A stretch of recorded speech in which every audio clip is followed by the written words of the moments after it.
L'œil critique, quand vous avez de la donnée, c'est notamment quand on vous lance des grands chiffres. Combien de fois on vous aura parlé de millions, de milliards, etc. Or, notre cerveau, il n'est pas tellement fait pour comprendre un chiffre aussi énorme, ce qui permet d'amplifier ou de minimiser une différence.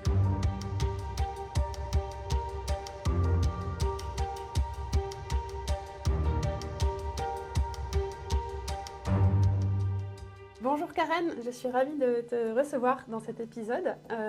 Merci d'être là. Merci à toi. Tu as été journaliste pour Libération, pour Terra Echo, avant de lancer We Do Data. C'est une agence spécialisée dans la création de visualisation de données. Avec toi, j'aimerais qu'on voit comment éviter certains écueils, mais aussi voir quelles sont les bonnes pratiques et les choses simples à mettre en œuvre pour en mettre plein les yeux quand on doit mettre en scène les informations et les datas, comme on dit. Donc pour commencer avec toi, je voulais voir comment est-ce qu'on peut éviter de tomber dans le panneau d'une mauvaise visualisation de données. Alors, il y a plein de choses sur lesquelles il faut être très attentif. Je vais essayer de rester sur les choses les plus importantes. Il y a deux aspects dans une data visualisation. Il y a la data et la visualisation. Si on se concentre d'abord sur la donnée, la statistique, il y a quelques éléments à bien regarder. Déjà, je dirais la première chose, c'est de se méfier. Se méfier pas dans un sens négatif. Je tiens à le signaler. Tous les jours, je travaille avec de la data. Donc, je ne suis pas là pour dire la data, c'est génial ou c'est nul. Ayez plutôt un œil critique quand vous regardez de la donnée. L'œil critique, quand vous avez de la donnée, c'est notamment quand on vous lance des grands chiffres. Ça, c'est un peu la spécialité. Tous les jours, je pense, faites attention sur une journée de radio, de télé ou d'Internet, combien de fois on vous aura parlé de millions, de milliards, etc. Or, notre cerveau, il n'est pas tellement fait pour comprendre, au sens de premier, de saisir ensemble un chiffre aussi énorme. Il a besoin d'une narration, d'une comparaison, etc. Et donc, quand vous avez ces gros chiffres, dites-vous, qu'est-ce que ça veut me dire? Et donc là, regardez si le média ou l'interlocuteur vous donne une comparaison pour vous aider ou juste vous laisse avec ce grand chiffre et vous laisse un peu en plein désarroi. Donc là, le mieux, c'est de chercher une comparaison, par exemple, parce que la comparaison, c'est quand même la chose qui nous aide à relativiser, à mettre en regard deux choses. Et il y a une comparaison de base, on appelle ça le pourcentage. Alors vous dites, un pourcentage, c'est très simple. Oui, mais ça dit tout, un pourcentage. On est dans une période compliquée. Si on prend les budgets militaires des pays, on peut remarquer, juste en se concentrant sur les montants en milliards de dollars qui nous sont régulièrement donnés, le trio de tête, on retrouve les États-Unis, la Chine, la Russie. Trois grandes nations, il y a une forme de logique. Mais qu'est-ce que ça raconte vraiment, ces milliards de dollars? Pas grand-chose. Le pourcentage, là, est beaucoup plus parlant. Quand je parle de pourcentage, là, c'est si on met ces montants militaires au regard du PIB du pays. Le PIB, c'est la richesse nationale. C'est-à-dire, qu'est-ce qu'un pays consacre de sa richesse aux moyens militaires? Et là, on a un classement totalement différent. On a la Finlande, on a le Danemark et on a l'Ukraine. Donc, on voit que vous donnez des montants un peu énormes en milliards de dollars ou vous donnez un pourcentage, ça vous fait lire la situation d'une façon totalement différente. Donc, je dirais privilégier le pourcentage. Vous sachez qu'un pourcentage va avoir une valeur de comparaison beaucoup plus forte. Et ça, c'est important. Autre exemple de comparaison et qu'on peut regarder à travers en plus des formes très simples qu'a proposé David McCandless, qui est une des références de la DataVis mondiale.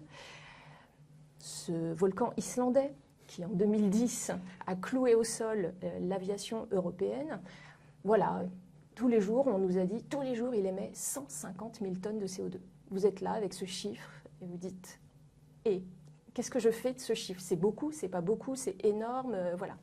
Et David McCandless a eu cette idée formidable de mettre en regard ce que l'aviation européenne, chaque jour, à l'époque, en 2010, émet en CO2.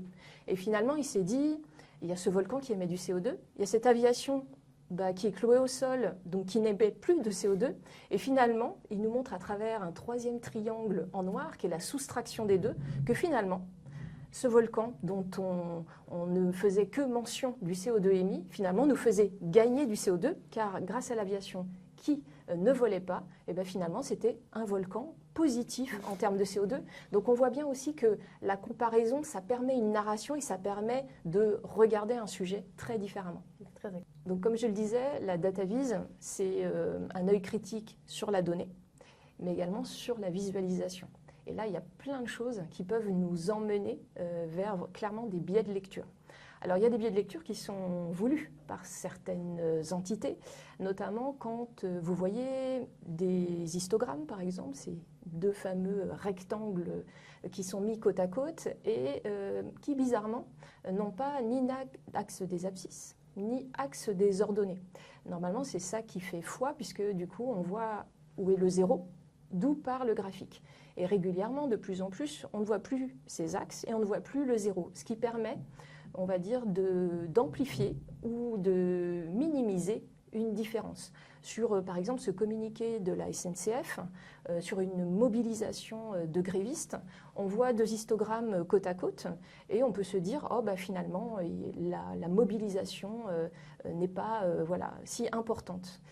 Or, si vous regardez bien, et du coup on a fait l'exercice, on a refait le graphique qui respecte un axe des zéros, on voit bien que finalement le deuxième histogramme n'était pas du tout à la bonne place et que finalement cette représentation avait minimisé l'ampleur du décalage entre les deux journées et donc finalement avait sûrement, on peut se dire peut-être que c'est une erreur du graphiste, mais en tout cas il y avait clairement une erreur de représentation qui fait que vous n'avez pas lu la bonne information. Donc vraiment l'axe des zéros qui peut paraître quelque chose d'un peu technique est en fait crucial pour bien lire un graphique. Parce que du coup là dans cet exemple-là ça avait minimisé, c'est ça? Non, ils ont montré qu'il y avait une vraie baisse du taux de participation. C'est ça. Donc, du coup, dans ce graphique, il y avait un biais de lecture en montrant qu'il y avait une vraie baisse du taux de participation, alors que c'était beaucoup plus resserré. Ouais. Sur ce graphique, qui est une production sur un communiqué de la SNCF, le taux de participation qui était présenté à travers ces deux histogrammes montrait une grande différence, donc un taux de participation quasiment en chute libre, comme on dit souvent, entre les deux journées. Or, si on fait la représentation qui respecte la proportion et cet axe des zéros, on voit qu'entre les deux journées, le taux de participation était quasiment le même. Sur les visuels, il y a une attention particulière à avoir qui peut paraître un peu attendue et logique, mais finalement, on se laisse assez vite emporter. C'est les formes utilisées et les couleurs surtout. Les couleurs, c'est d'une importance capitale en data visualisation, puisqu'on a une culture des couleurs. Elle est souvent mal formulée par les gens. Ils savent que le rouge, c'est mal, c'est mauvais, c'est dur, voilà. Le bleu, c'est plus neutre, le vert, c'est positif. Voilà. Mais tout ça, c'est quelque chose un peu de notre culture générale. Ce n'est pas forcément quelque chose qu'on a bien explicité ou qu'on arrive bien à raconter. Or, de fait, on peut avoir des utilisations de couleurs qui veulent vous emmener vers justement cette interprétation qui est un peu naturelle pour vous, mais qui peut vous engager aussi vers des défauts de lecture. Je prends cet exemple assez incroyable qui a été fait par un designer américain qui s'appelle Elijah Mix et qui travaille dans le monde de la visualisation de données depuis longtemps et qui a voulu nous alerter à travers cet exemple sur vraiment l'importance des formes et de la couleur. Si on prend cette page, une page assez forte. Vous voyez du rouge, elle est quasiment pleine de rouge. Tout de suite le rouge, et là j'ai même pas lu encore le titre, m'engage vers quelque chose d'assez limite sanglant. Je sens des formes qui tombent comme une goutte de sang, et puis mon œil, une fois qu'il a vu ces formes, c'est parce que c'est la première chose qu'on va voir, les formes, il regarde les couleurs, et après il va regarder le titre. Et là, le bilan sanglant de l'Irak, il est conforté dans sa lecture. C'est-à-dire que, limite, mon cerveau va à peine regarder le détail des données, c'est ce qu'il va retenir. Oh là là, c'est l'armée américaine, c'est l'Irak, c'est la guerre, il y a du sang, le bilan sanglant. Voilà, je reste sur cette info-là. Et Elijah Mix a repris cette page et a fait quelque chose d'assez simple, il l'a juste retournée. Si on regarde bien d'ailleurs, même pas fait l'effort de retourner les légendes, les textes sont à l'envers, etc. C'est un pur retournement de la même information. Et il a mis du bleu. Et là, tout d'un coup, vous ne voyez plus la même chose. Ce qui était une forme dégoulinante de sang devient un histogramme un peu plus classique, froid, certes, c'est du bleu, mais un peu plus neutre. Et là, on voit qu'effectivement, le bilan qui semblait sanglant, en fait, il est en chute, puisqu'il y a eu effectivement à un moment beaucoup de décès de soldats américains en Irak. Et puis, on voit la chute. Je suis dans du bleu, donc je suis plus dans la neutralité, et mon œil va sûrement plus regarder le détail des données. Et donc, je n'ai pas été engagée dans une lecture qui voulait m'imposer une forme de lecture, mais là, je peux me concentrer sur les données. Et donc, c'est un exemple un petit peu... il n'est pas artificiel, mais c'est une sorte d'exercice de style, mais qui vous montre qu'en une maquette, une couleur, parce que là on est vraiment du monochrome, j'engage 2 pages et 2 façons de lire la même information. Donc ça, soyez très attentifs aux couleurs et aux formes utilisées. Merci pour ces conseils précieux et utiles, simples mais vraiment importants. Alors maintenant, j'aimerais qu'on voit ensemble comment est-ce qu'on peut imaginer des représentations visuelles parlantes, comment est-ce qu'on peut expliquer visuellement des concepts complexes qui nous arrivent souvent quand on traite d'écologie, notamment. Alors c'est vrai que le mot complexité, il va peut-être nous engager ou nous faire penser que du coup, il va falloir faire des formes complexes. Puisque finalement, la visualisation, on veut qu'elle soit le miroir de la réalité. Or, c'est tout l'inverse. Et je pense que c'est notamment depuis 10-15 ans, il y a une simplification, une géométrisation, le mot est peut-être un peu étrange, mais on va revenir à des triangles, des carrés, des ronds, des choses qui peuvent paraître très simples, mais en fait qui sont extrêmement puissantes. Et c'est vrai qu'on les avait abandonnées parce que la visualisation de données, alors qu'elle s'est appelée infographie, data vise, elle a plein de noms, elle a une histoire assez longue, hein, on n'est pas en train d'inventer quelque chose de nouveau. Pour ceux qui se souviennent, dans les années 80, les journaux, notamment sous la plume et le dessin d'un grand designer d'information qui s'appelait Nigel Holmes, les journaux, notamment américains, étaient remplis de ces graphiques où vous voyez, tout d'un coup, on voulait parler d'une hausse des dépenses de santé, tout d'un coup, nos histogrammes étaient dans des lits d'hôpitaux, on voulait parler d'une chute du cours du pétrole, et tout d'un coup, on a, on va dire, un habitant visiblement d'Arabie Saoudite qui est penché sur un baril de pétrole et dont la courbe du dos représente... Enfin, il y a une sorte de mise en scène un peu forcée de la donnée, puisque finalement, derrière tout ça, il y a bien des histogrammes, des courbes, mais c'est comme si ces graphiques d'information n'étaient pas dans une scène, le lecteur n'allait pas s'y intéresser. Donc il y avait peut-être une volonté d'illustrer les choses, de dire « regarde, ça parle de ce sujet-là ».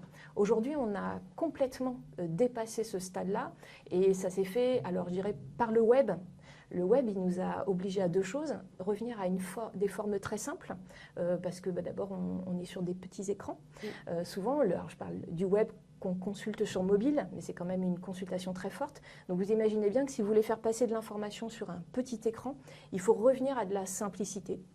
Et puis on a, j'en ai parlé tout à l'heure, ce David McCandless qui, il y a 15 ans, avec son livre qui en français était Data Vision et que je vous conseille, qui est vraiment un livre de référence, Information is Beautiful en anglais, qui a vraiment montré à travers finalement une série de doubles pages qu'on pouvait parler de sujets très complexes et se servir juste de formes simples et de couleurs. Et donc, je pense que ça, dans le monde des designers d'information, ça a servi de leçon en disant « revenons à l'essence de notre métier », qui est de faire passer de l'information avant de faire passer peut-être notre style graphique, nos illustrations, notre créativité. On doit se recentrer vraiment sur la donnée. Et d'ailleurs, dans le livre Data Vision, David McCandless produit ce graphique où lui-même essaye de dire « mais au fait, c'est quoi une bonne visualisation de données ?» Et vous voyez, c'est 4 cercles qui se combinent pour atteindre au centre. C'est quoi la bonne visualisation de données? Souvent, on nous parle du fond et de la forme. Il est un peu plus subtil. Il dit il y a la forme. Oui, la forme, c'est important. Le fond, c'est important. Mais il y a aussi le sens. Qu'est-ce que vous voulez dire? Et puis, le public que vous visez. Donc, c'est vrai que c'est une combinaison assez subtile, hein, la visualisation de données. C'est d'avoir les bonnes données, la bonne information, à qui je veux parler, pour dire quoi et quelle forme je vais utiliser. Et c'est vraiment cette combinaison de 4 exigences qu'on doit réussir. Est-ce qu'on peut voir du coup quelques exemples comme ça de graphiques simples qui montrent des choses complexes? Alors ça, il y en a plein. Sur une sélection, on va dire, autour des thématiques environnementales et changements climatiques, qui sont des sujets qui sont longtemps restés, on va dire, cachés un peu dans les rapports scientifiques. Aujourd'hui, on les voit bien sûr de plus en plus dans les médias, de façon à la fois journaux papier, mais aussi interactivité, animation. Donc on peut, par exemple, la fameuse empreinte écologique. C'est un terme qui est connu depuis très longtemps. Et j'aime beaucoup cette représentation où on voit ces deux pieds. Donc on reprend un peu le clin d'œil à la notion d'empreinte que nous, on va laisser sur Terre. Et puis on voit des bulles. Et en fait, on se rend compte qu'effectivement, ce pied, en fait, c'est une association de différentes bulles. Une bulle est un pays. Et une bulle, c'est les émissions CO2 d'un pays. Et on retrouve le pied gauche et le pied droit. Et on retrouve ce qu'on disait tout à l'heure sur la notion de millions de tonnes et de pourcentage, puisque à gauche, le pied gauche, c'est les pays et leurs émissions totales de CO2. Donc on voit des grosses bulles, notamment la Chine, les États-Unis. Et puis le pied droit, c'est ces mêmes émissions de CO2, mais rapportées à la population. Parce que la Chine, effectivement, est souvent conspuée pour ses émissions de CO2 qui sont dantesques, mais elle a quelques milliards d'habitants, ce qui fait que ramener par habitant, ce n'est pas du tout pour sous-estimer les impacts de chacun, etc., mais on voit le sujet différent. Et du coup, la bulle chinoise est beaucoup plus petite et tout d'un coup, on découvre d'autres types d'émetteurs qui, on va dire, se cachent, entre guillemets, par des populations plus faibles, mais finalement, ils sont assez émetteurs quand on revient par habitant. Donc ce pied gauche et ce pied droit, notre empreinte écologique est importante. Avec des émissions en plus qui sont liées aux exportations vers certains pays. Tout à fait. Parmi les graphiques que vous voyez de plus en plus, il y a ce graphique qui est apparu effectivement aussi d'abord dans un rapport plutôt international et puis aujourd'hui qui rentre, on va dire, dans le monde informationnel plus grand public. C'est le graphique des limites planétaires. Ce graphique là aussi, on voit qu'il est très simple. On voit un cercle au milieu qui représente notre Terre et puis des bandes vertes. Alors quand la bande est verte, ça veut dire que la limite planétaire, alors ça peut être la consommation d'eau, ça peut être la pollution de l'air, elle est maîtrisée ou supportable par la planète. On est encore dans le vert, mais on le voit au fur et à mesure des années, puisque là on a 3 temporalités, que ces 9 limites sont de plus en plus dépassées, puisque actuellement il y en a 6 sur 9 qui sont dépassées. Et c'est là où vous voyez cette excroissance plutôt orangée, alors des fois on la fait rouge, voire violette quand on veut vraiment vous alerter et l'importance de la couleur dont on parlait. Mais en tout cas, là on voit bien qu'en 3 images, la notion d'explosion des limites et on va dire de la non-soutenabilité de notre façon de vivre et d'exploiter la planète ne peut que sauter aux yeux. Et c'est un graphique qu'on va voir de plus en plus puisqu'il est emblématique de l'accélération voilà, des dégâts causés sur la planète et de sa non-capacité à se régénérer également. En restant sur des formes très très simples, on peut raconter beaucoup de choses. Par exemple sur une carte. Là c'est une carte des glaciers. Et là il y a un choix très fort qui a été fait puisque vous retrouvez cette notion de rouge et de bleu et votre œil, sans lire la légende, disant que le rouge ça va pas. On en a parlé également tout à l'heure, l'importance des couleurs. Et donc là, c'est une carte des glaciers et des masses de glace qui fondent chaque année. On voit bien que sur cette carte, où le but n'est pas de lire dans la précision, mais de lire la tendance globale, on voit bien qu'il y a très très peu de glaciers qui, on va dire, se reforment chaque année. Aujourd'hui, on est dans une fonte généralisée. Et là, juste avec des triangles rouges et puis une notion, on va dire, de glaciers qui fondent. Donc on voit bien les triangles qui sont rouges et qui tombent. On a vraiment la notion, on retrouve la notion un peu d'écoulement et qui fait que votre œil va chercher un petit peu le bleu, c'est-à-dire où ils sont ces quelques glaciers qui regagnent chaque année, puisque normalement, effectivement, il y a des systèmes de fonte, mais ils se reforment aussi, et là, il n'y en a quasiment plus. Et donc, finalement, en une carte, on a ce phénomène qui est non seulement quantifié, puisque ces triangles sont bien proportionnels à des vraies quantités statistiques, mais également qui vous donne une image globale qui est assez éclairante. Quand on parle de changement climatique, il y a aussi voilà, un graphique, une infographie qui est devenue symbolique aujourd'hui, qui a été créée par le climatologue Edward Hawkins. Est-ce que tu peux nous en parler, ce qu'on appelle les climate stripes ou les bandes de réchauffement ? Alors peut-être qu'on peut réexpliquer en quelques secondes ce qu'est un climate stripes.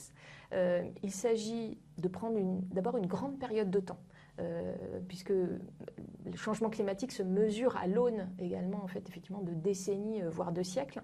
Donc on prend une grande distance de temps, on regarde la moyenne de la température sur cette grande période, souvent en gros 19e siècle, 21e siècle, et on regarde chaque année la température moyenne de l'année, quelle est sa différence par rapport à cette grande moyenne.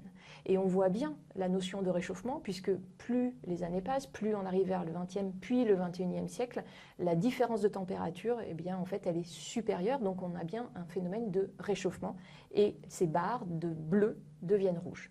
Au départ, c'est on va dire, je vais dire un mauvais mot, mais un vulgaire graphique scientifique.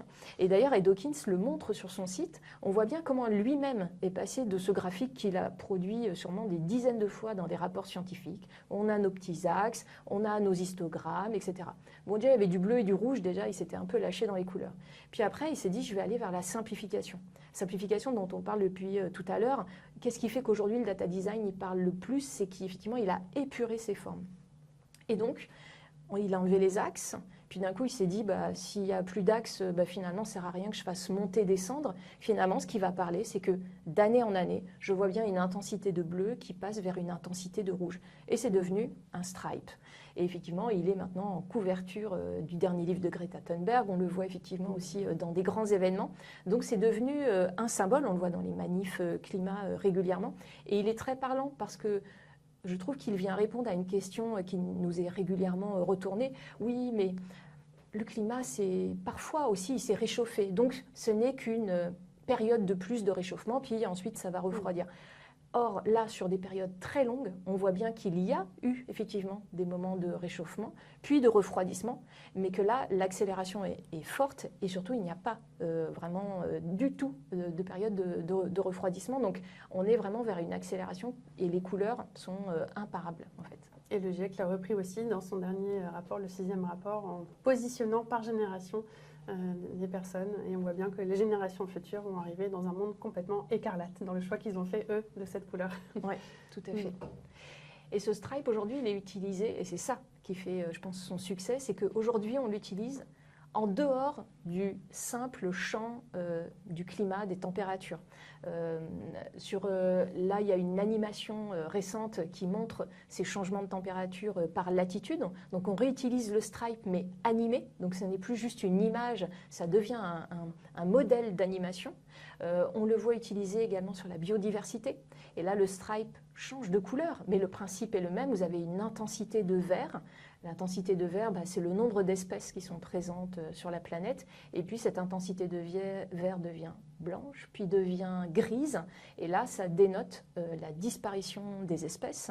Et puis, on voit que les médias s'en emparent. Donc, on sort du champ purement scientifique, puisqu'il y a cet exemple du Guardian qui montre la transition énergétique de la Grande-Bretagne, où on voit chaque année, chaque bande que vous voyez sur cette image est une année. Ces bandes sont noires puisque c'est la consommation d'énergie issue du charbon chaque jour. Et on voit bien qu'en 2012, le charbon, c'est quasiment plus de 50% de l'énergie consommée en Grande-Bretagne. Et puis ce noir, là aussi, devient plus pâle, devient gris, puis devient blanc et arrive au vert. Donc on a bien une transition énergétique. Et ça, en une page, je sens la transition par la transformation de la couleur. Donc j'utilise bien la force des couleurs et puis la force également d'un phénomène de mouvement.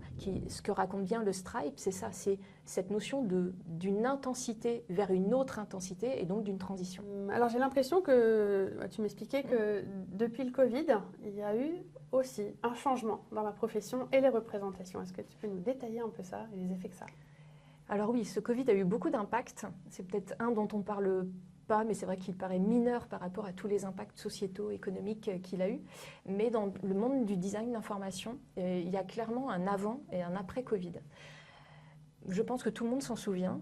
Le Covid a donné lieu à un besoin très fort de comprendre ce qui se passait. Or, on est face à quoi ? Face à un virus qui est mondial, donc c'est partout. Et en même temps, c'est nulle part puisque ça ne se voit pas. Et c'est là que la visualisation de données, dont l'ADN même, c'est de rendre visible l'invisible, trouve tout son sens. Pour une fois, et c'est vrai que je pense qu'on l'a mesuré qu'après, on a vu à la une des journaux mondiaux, on parle du Washington Post, du New York Times, du Monde, des grands quotidiens et des grands journaux internationaux, on a vu des graphiques de données. Alors c'est vrai que je pense que même aujourd'hui, quand on le regarde, on se dit bah oui, mais sachez qu'avant, on a regardé les archives, il n'y avait jamais eu de graphique à la une des journaux.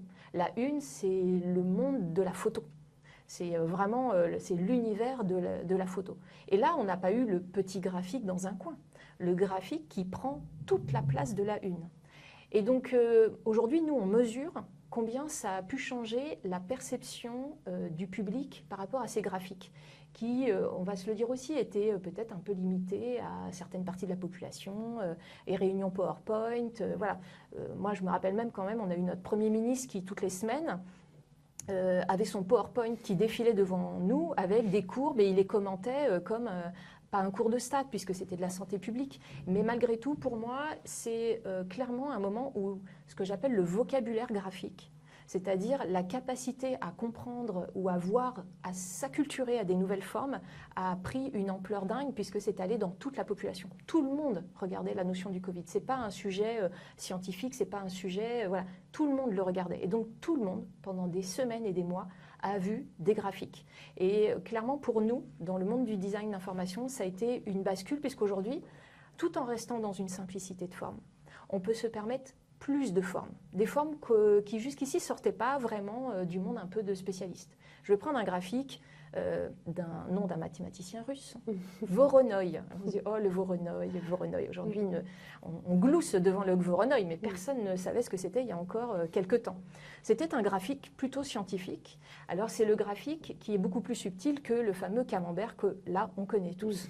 Vous avez ce cercle, il y a des parts, vous dites, ok, c'est une répartition. Sauf que si vous regardez bien, notamment dans ce Voronoi présenté par le New York Times sur la consommation d'énergie aux États-Unis, il y a bien des parts qui sont les secteurs. Donc on voit les secteurs et la consommation d'énergie. Mais vous voyez à l'intérieur des sous-parties beaucoup plus subtiles.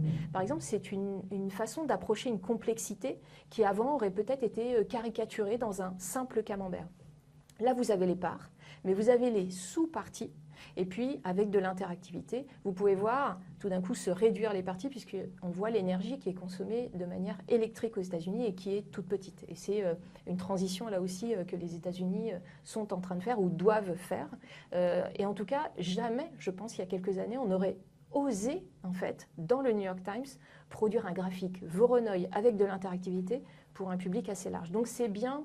Pour moi, en tout cas, c'est comme ça que je le lis, une possibilité pour le design d'information d'aborder des sujets complexes avec des formes simples, mais en tout cas de profiter d'une certaine façon d'une acculturation plus forte du public au design de statistiques et graphiques. Oui, c'est ce que j'allais dire, on s'est accoutumé à avoir ce genre de représentation. Et du coup, qu'est-ce que ça a eu comme conséquence sur les questions climatiques, écologiques? Est-ce qu'il y a de bons exemples à cet endroit-là?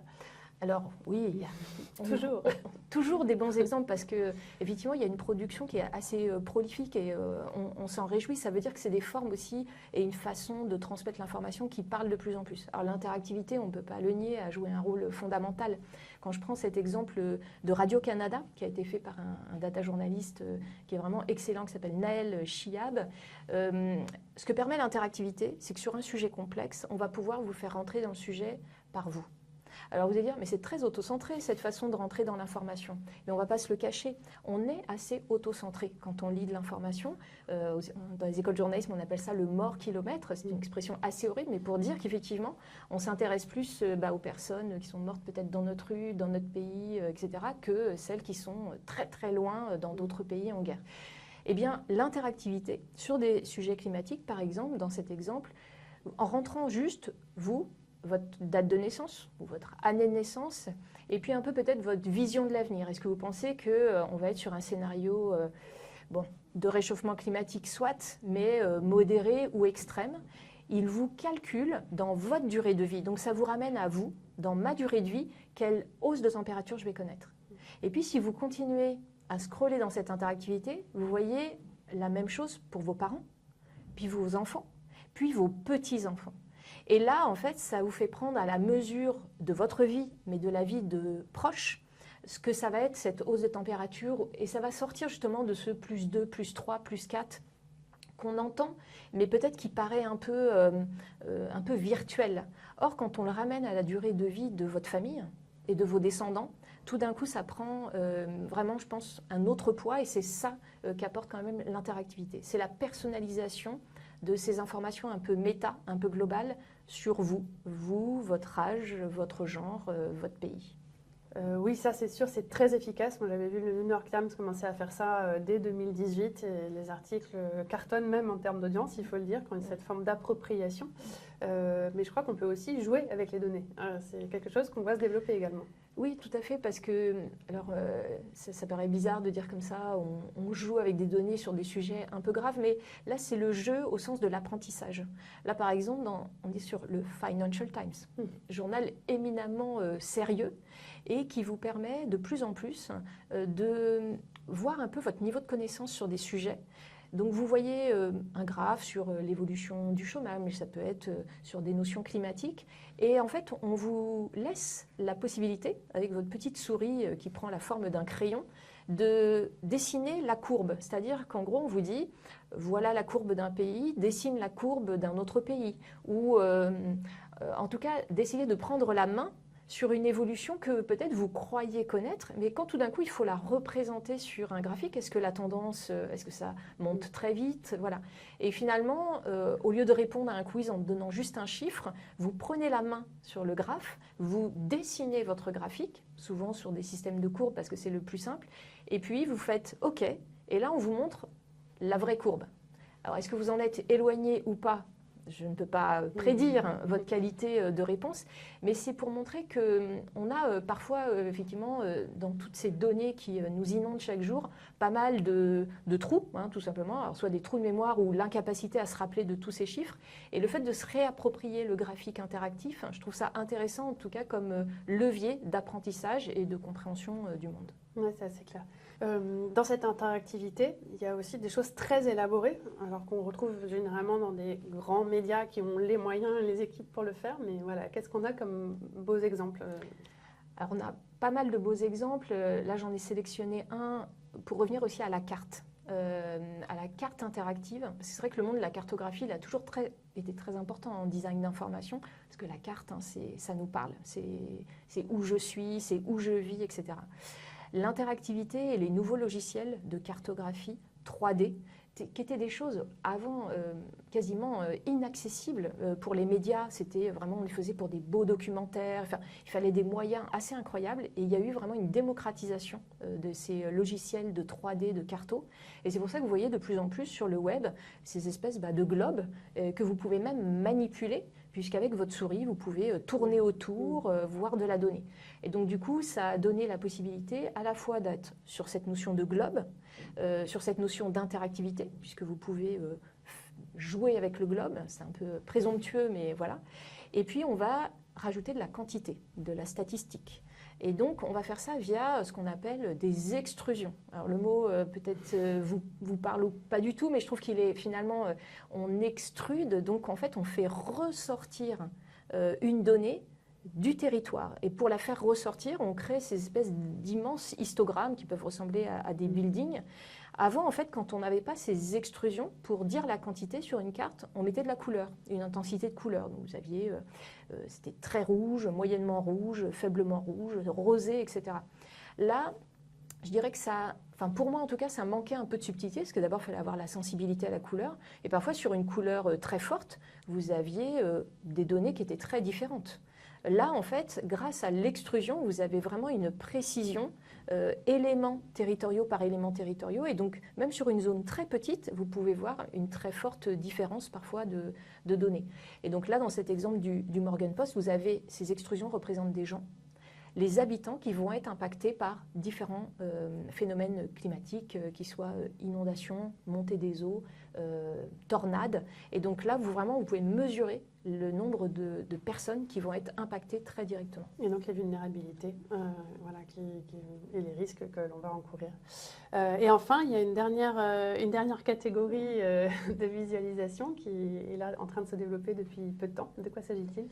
Alors c'est vrai que je voulais en parler parce que on est tous emportés dans un monde un peu de high-tech. Alors, il y a de la 3D, il y a de l'IA, il y a de l'interactivité. Après, en tant que designer d'information, on ne peut pas ne pas se poser de questions sur nos propres impacts écologiques. Parce que, à la fois, on a fortement envie de designer avec ces nouveaux outils, parce qu'on voit qu'ils parlent au public, que les gens aiment regarder ces animations, ces vidéos, interagir avec la donnée.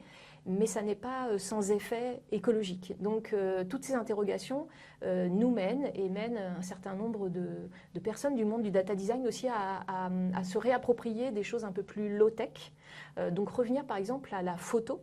Alors, vous dites, mais quel est le lien entre la photo et la data? Eh bien, en fait, on a un peu mixé les deux formats et on appelle ça de la photo-visualisation. C'est-à-dire qu'on va utiliser la force de la photo. On le sait très bien, hein, si vous voyez une forêt amazonienne en photo ou une forêt amazonienne dessinée, votre œil, c'est pas qu'il préférera, mais il sera plus fortement impacté par la photo, parce que la photo, c'est le réel. Et donc là, on joue sur ce réalisme de la photo, mais en mettant de la data. Donc en gros, on va refaire des mises en scène photographiques, par exemple, pour recréer des histogrammes de déchets, pour faire des cercles avec du gaz, pour faire... En tout cas, on peut quasiment refaire un grand nombre de graphiques en photo. Et donc là... Alors la photo, ça n'est pas low-tech totalement, mais par rapport à l'interactivité, on revient à quelque chose d'un peu plus simple. Et puis si je vais dans la simplicité finale, c'est le trait de crayon.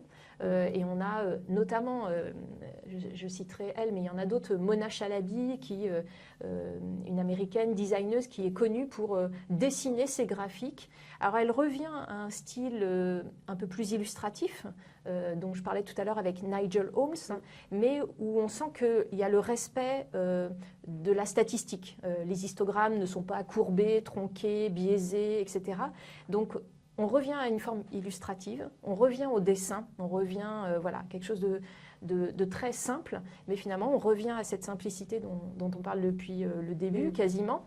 Alors ces formes simples, elles prennent différentes formes, mais on voit que quand on allie des formes simples, le sérieux de la donnée et des sources, bien sûr, c'est l'essentiel, et de bien choisir tout ça au regard du public qu'on peut viser. Et on a là, en fait, je pense, dans la data vise, un levier hyper puissant pour raconter ce monde et cette complexité dont tu parlais. Merci beaucoup, Karen. Juste très rapidement, parce que c'est des éléments qu'on va mettre en ressources.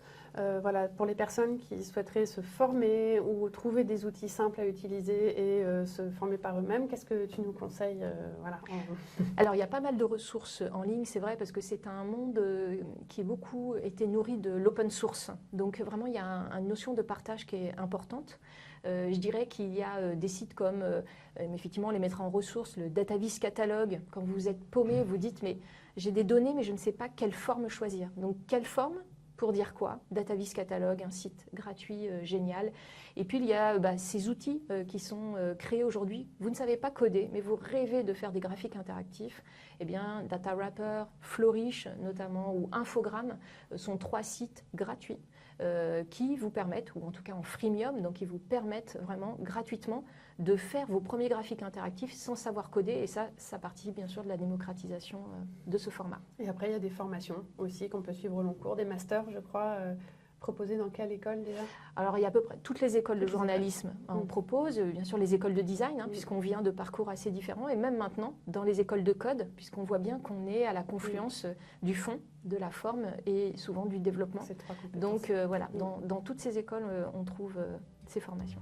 Merci infiniment, Karen, et à très bientôt. À bientôt.